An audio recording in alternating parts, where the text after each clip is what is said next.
নমস্কার, আমি অ্যাস্ট্রোলজার অমিত ভট্টাচার্য। আমার ইউটিউব চ্যানেলে আপনাদের সবাইকে স্বাগত জানিয়ে আজকে আমার এই আলোচনা শুরু করছি। আজ আলোচনা করব কন্যা রাশিকে নিয়ে। আগামী 28শে নভেম্বর মীন রাশিতে শনি মহারাজ বক্রী অবস্থান থেকে মার্গী অবস্থানে আসছেন। তো সে কারণেই কন্যা রাশির জাতক জাতিকাদের আগামী 28শে নভেম্বরের পর ঠিক কেমন যেতে চলেছে সেটা নিয়েই আজকের আলোচনা করব। কন্যা রাশির জাতক জাতিকাদের ক্ষেত্রে শনি মহারাজ আপনার সপ্তম ভাবে অবস্থান করে আপনার নবম ভাব, আপনার লগ্ন ভাব এবং আপনার চতুর্থ ভাবে দৃষ্টি প্রদান করছেন। তো শনি মহারাজের তৃতীয় দৃষ্টি এবং সপ্তম দৃষ্টি পড়েছে নবম ভাবে এবং আপনার লগ্ন ভাবে। তো যে কারণেই কন্যা রাশির জাতক জাতিকাদের ক্ষেত্রে যারা নতুন ব্যবসার প্ল্যানিং করে বসে আছেন কিন্তু ব্যবসা এখনো শুরু করতে পারেননি, তো তাদের জন্য সময়টি এবার শুভ আসছে। আগামী 28শে নভেম্বরের পর থেকে আপনাদের নতুন ব্যবসা শুরুতে যদি কোনো রকম বাধা বিপত্তি থেকে থাকে এতদিন কাল যাবৎ, তো সেই বাধা এবার কাটতে চলেছে।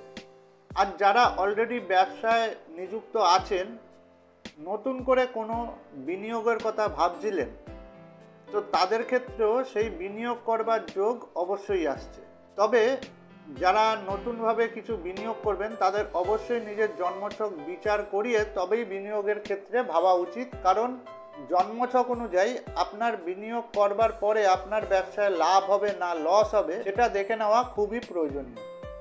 কন্যা রাশির জাতক জাতিকাদের ক্ষেত্রে বিবাহের খুব শুভ যোগ এইবার দেখা যাচ্ছে। যাদের বিবাহের যোগাযোগ বা যাদের বিবাহ কোনোভাবে আটকে ছিল তাদের এবার সেই বাধা দূর হওয়ার সময় এসে গেছে।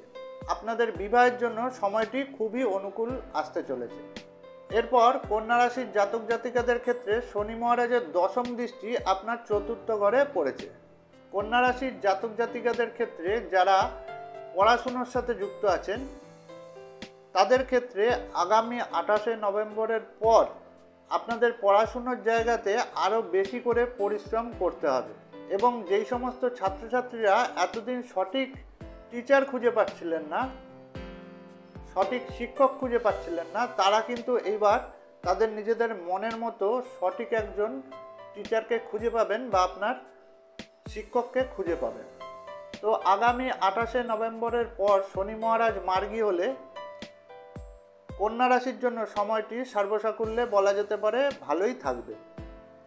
তো আজকে আমার এই আলোচনা যদি আপনাদের ভালো লেগে থাকে তবে অবশ্যই লাইক করবেন, কমেন্টস করবেন এবং অনেক বেশি করে শেয়ার করবেন।